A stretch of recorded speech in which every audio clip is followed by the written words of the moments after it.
Ingresa a nuestro canal de YouTube y suscríbete.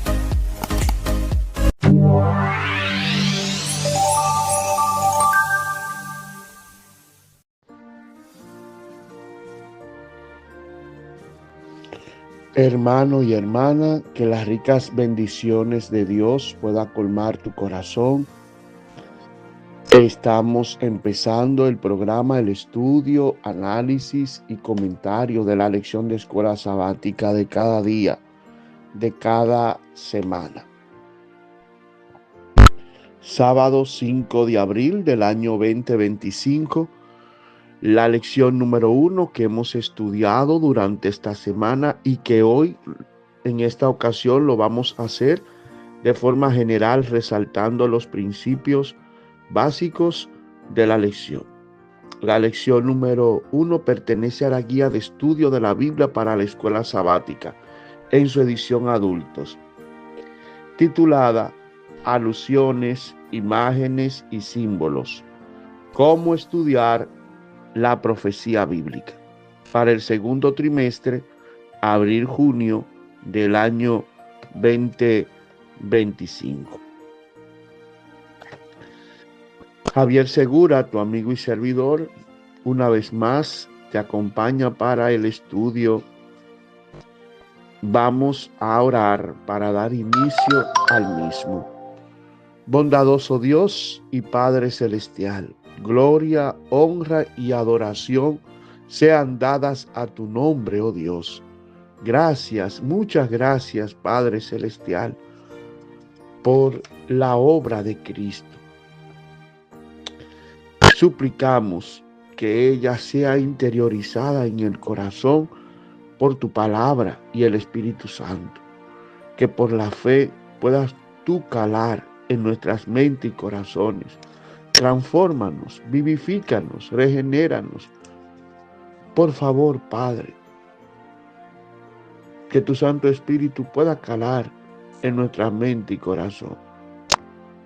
Oh Dios, por favor, para en verdad tener tu vida divina y poder combatir el pecado con éxito y resistir las tentaciones del enemigo. Por favor, te lo suplicamos. Gracias, Padre, en el dulcísimo nombre de Cristo Jesús. Amén. La lección número 1 se titula Algunos principios de interpretación profética. Para memorizar, hemos estado repitiendo durante la semana el texto que dice: si no, alábese en esto el que se haya de alabar, en entenderme y conocerme que yo soy el Señor, que actúo con bondad, justicia y rectitud, porque eso me complace, dice el Señor. Jeremías 9:24.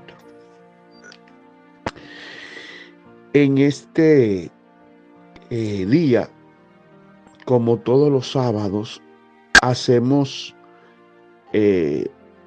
un estudio general y queremos recalcar los puntos esenciales de la lección para que quede claro, y al hacer un estudio general damos una visión completa de lo que hemos venido estudiando parcialmente cada día de la semana.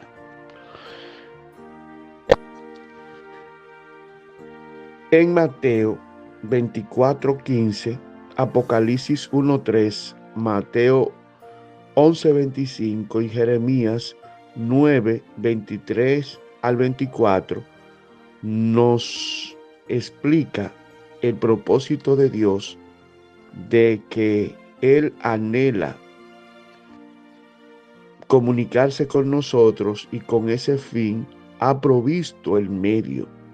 Y ese medio es la palabra suya, escrita y preservada por Él en lo que conocemos las Sagradas Escrituras. Entender que las Sagradas Escrituras, la Biblia, contiene la mayor y más clara revelación de Dios, y que podemos acudir a ella con certeza de que ella es la vía autorizada de Dios para hablarnos a la mente y al corazón, y que con toda confianza podemos apropiarnos de ella, acudiendo a su estudio diariamente, atesorando sus promesas, sus mandamientos y sus grandes declaraciones. De igual manera, sus enseñanzas, incluyendo las profecías que abundantemente se encuentran en ella. Ese es el primer principio para entender la profecía bíblica, de que las Sagradas Escrituras es el medio para conocer a Dios, y por medio de ella el Señor se ha revelado a nosotros, que la actitud del que busca a Dios debe ser una actitud humilde, dócil como la de un niño. Que las Sagradas Escrituras nos revela también el futuro, es el principio inicial de la lección. Y concatenando vimos como en el Salmo 139, 1 al 6, el Señor se presenta como el Omni, el Todopoderoso, el Omnipresente, el Omnisapiente y el Todopoderoso, mostrándonos así que Dios es inaccesible en principio, que por nosotros mismos no podemos alcanzar a Dios. Igual el Salmo 137, 5 nos dice que Dios tiene un conocimiento infinito. En Romanos 11:33 nos dice que es profundo el conocimiento e incalculable su sabiduría. En Primera de Juan 3:20 se nos dice que Él lo sabe todo. De esa manera vemos que en principio, tal y como Él es, no puede ser alcanzado, no puede ser asimilado por el ser humano. Pero aquí está el Evangelio, la buena nueva. En 2 de Timoteo 3, versículos 14 y 15, se nos dice que a pesar de toda esa grandeza, infinitud, en la que no podemos acceder por nosotros mismos, Dios ha buscado la manera de que lleguemos a conocer lo necesario y lo suficiente para poder apreciarle, y de esa manera confiar en Él, amarle, para poder experimentar mediante la fe y el amor la comunión con Él y ser transformado a su semejanza, volviendo a adquirir lo que el pecado nos quitó. De esa manera vemos, como dice Isaías 55:9, como es más alto el cielo que la tierra, así son mis pensamientos más altos que sus caminos, y mis pensamientos más que sus pensamientos. Dios es infinitamente superior a nosotros y no podemos abarcar todo lo que Él implica, pero podemos obtener un conocimiento. Y dijimos en ese momento, y lo volvemos a repetir porque nos parece ilustrativo, no podemos introducir todo el océano en un vaso de agua, pues rápidamente el océano desborda el vaso y no lo puede contener entero. Pero la cantidad de agua que puede almacenar es una muestra de ese océano grandísimo que tenemos. Asimismo, aunque no podemos abarcar la infinitud, la inmensidad de sabiduría, de amor, de poder y los demás atributos de Dios, no podemos contenerlo todos, pero en nuestra fragilidad, en nuestra finitud, en nuestras limitaciones terrenales, podemos tener algo de ese océano infinito que es nuestro Dios, y de esa manera Dios puede ser comprensible. Él hace que sea comprensible su persona, y por su poder lleguemos a obtener un conocimiento lo suficientemente necesario para poder entablar una relación de fe y amor, de humillación y arrepentimiento, de contrición, justicia, conversión y santificación, lo suficiente para poder ser habilitados y de esa manera restaurado a la comunión con el universo, con la familia celestial. Habiendo establecido estos principios de que la Biblia es el medio de que Dios se conoce y que Dios ha provisto lo suficiente para que lo conozcamos, aunque Él es incomprensible, en Daniel 12:4 se nos dice que uno de sus libros, de los libros que compone el medio por el cual Dios se comunica con nosotros, que es las Sagradas Escrituras, encontramos que en Daniel 12:4 se nos dice que el libro está sellado.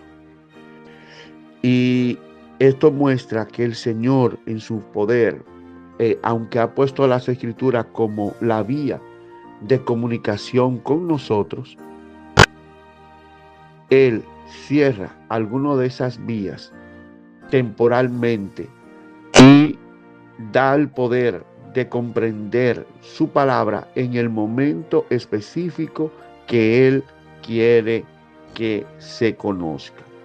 En su inmenso poder y sabiduría, el Señor ha revelado en su palabra el futuro.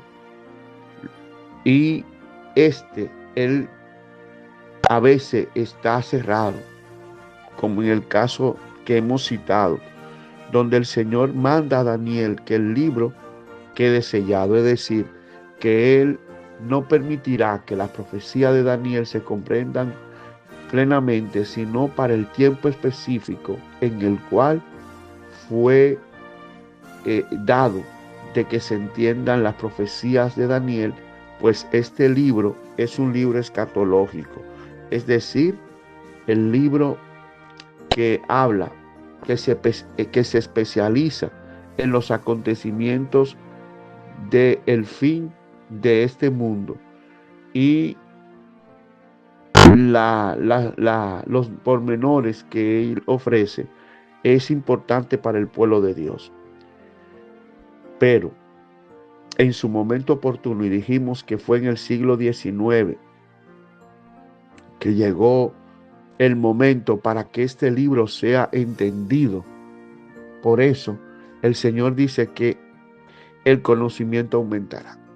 Y en su momento oportuno, tal como sucedió en el siglo XIX, hubo un gran interés por el libro de Daniel, y hombres y mujeres de rodillas con la palabra de Dios abierta insistieron a Dios que cumpliese en su favor la promesa de entender este precioso libro y su mensaje. Y el resultado fue un reavivamiento y una reforma extraordinaria.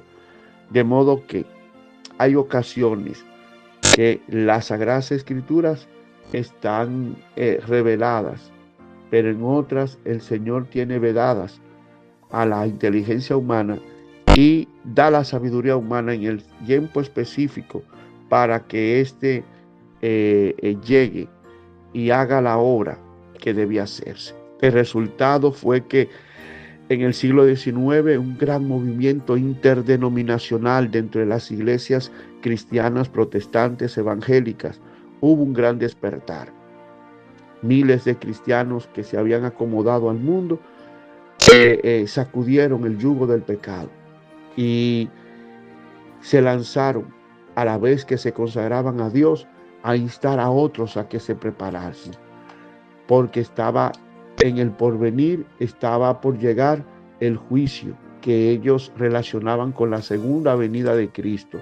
Y esto despertó a miles y a millones en todo el planeta, suscitándose un gran interés por el juicio que ellos equiparaban con la segunda venida de Cristo.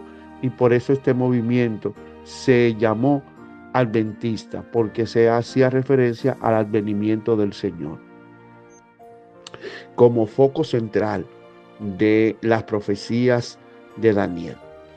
También vimos en Mateo 5:18 y segunda de Timoteo 3:15 al 17 y Lucas 24:27 cómo estudiar las Sagradas Escrituras, que es la palabra de Dios, que es comparando texto con texto. Donde la Biblia expresa una declaración y no nos queda claro, podemos seguir insistiendo, indagando en las Escrituras, comparando frases y oraciones semejantes, utilizando el método gramatical, contextual, lingüístico, para poder entender la palabra. Donde un texto que nos aparezca oscuro y difícil de entender, hay que leerlo, si no es profético, hay que leerlo y entenderlo de acuerdo a la declaración natural y sencilla del lenguaje. Pero cuando tiene imágenes, símbolos y metáforas, como las parábolas, hay que buscar en otra parte del texto, mediante palabras similares, mediante un lenguaje similar, el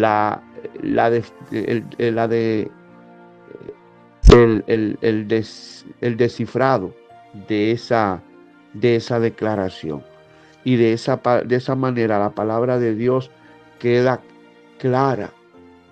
El método de interpretar la Biblia es comparar texto con texto, los textos similares, atendiendo, insisto, en el lenguaje, en el contexto inmediato. Y eso ayuda bastante al estudio de la Biblia en general y en especial a las profecías. De modo que en Daniel 7:7 y Daniel 7:24 y 8:3 se nos dice, por ejemplo, para entender qué es el lenguaje figurado y poder entender la diferencia entre este método de lenguaje y el literal. Cuando decimos en el lenguaje literal un objeto es tal cosa, es así como se dice. Pero en el lenguaje figurado se toma un objeto como representando a otro. El caso de Daniel, que utiliza animales de el espectro zoológico de la naturaleza y utiliza esa imagen de animales, de bestias, como la institución política que intenta al formarse en Estado dominar y controlar a los demás pueblos del mundo, es decir, que tienen vocaciones imperialistas, a esas naciones que intentaron desde el principio de los tiempos dominar a otras culturas, a otros pueblos, idiomas y con cultura distinta. A esos pueblos en las Sagradas Escrituras de Daniel y Apocalipsis se revelan como si fueran bestias. Y en este caso que hemos leído en estos textos, los cuernos de esta bestia, de la cuarta bestia, representa reino. Fíjense cómo bestia representa nación y cuernos también, de modo tal que ese es el lenguaje figurado. Usar una cosa, pero no que represente el significado natural de eso. Cuando decimos puerta, nos referimos a la puerta. Pero cuando es un lenguaje figurado, puerta, silla, casa, persona, puede significar otro, de modo que se oculte el significado que queremos dar para que solamente lo entiendan lo que de verdad quieren entenderlo y que buscan de Dios ese conocimiento que le parece necesario. Igual en Apocalipsis 1:16, Efesios 6:17 y Hebreos 4:12. Se nos dice en el primero que de la boca del Señor sale una espada aguda, y por los restos de versículos podemos ver que esa espada en realidad es la palabra de Dios que sale de su boca. Así vemos cómo el lenguaje figurado utiliza la espada, que es un instrumento de guerra y de justicia, de violencia, es usado como símbolo de la palabra de Dios, de su poder, de su penetrante poder en la naturaleza y en la vida de los seres humanos. En Apocalipsis 12:1 y 21:2 y Efesios 5:31 y 32 y Jeremías 6:2 se utiliza el símbolo de una mujer para representar a la iglesia y el matrimonio entre el hombre y la mujer como la relación íntima que tiene Dios con su iglesia, con su pueblo.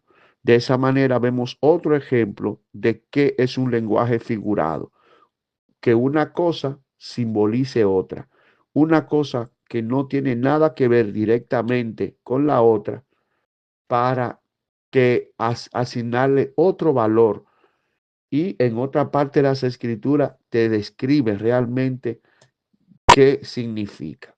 Ese lenguaje cifrado, enigmático de las profecías, se interpretan de esa manera. Donde se nos dice un símbolo, hay que buscar en otras partes de la Biblia la explicación de ese símbolo. Y de esa manera podemos descifrar las profecías bíblicas.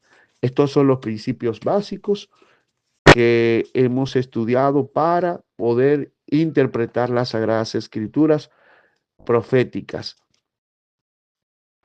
Y eso fue lo que hemos estudiado durante la semana y lo hemos intentado resumir lo más breve posible, andando en las partes esenciales de esto, de este estudio.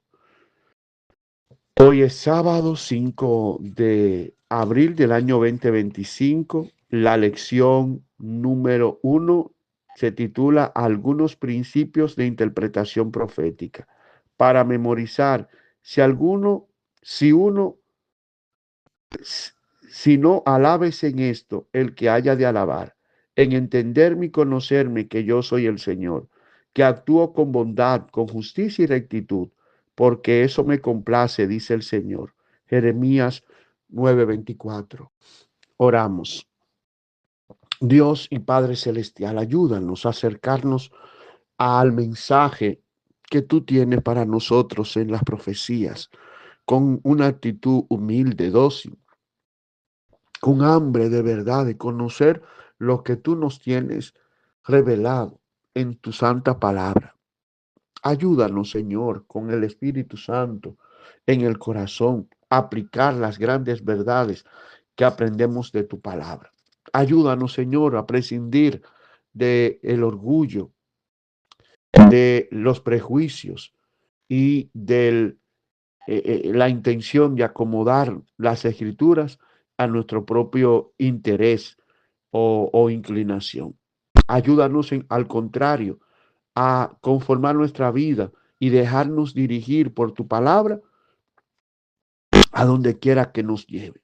Gracias, Señor. Gracias. Por tu palabra profética tenemos una luz que nos indica dónde estamos en la historia de este mundo y hacia dónde se dirige para podernos preparar contigo en el corazón. Gracias, muchas gracias. En el nombre de Jesús. Amén. La lección 1 pertenece a la guía de estudio para la escuela sabática en su edición adultos titulado Alusiones, imágenes y símbolos. Cómo estudiar la profecía bíblica. Este es el segundo trimestre, abril-junio del año en curso, 2025. Javier Segura, tu amigo y servidor, te ha acompañado en este estudio, deseándote que sea bendecido por Dios. Esperamos que este estudio te haya ayudado a entender la guía de estudio. Nos despedimos entonces, hasta luego.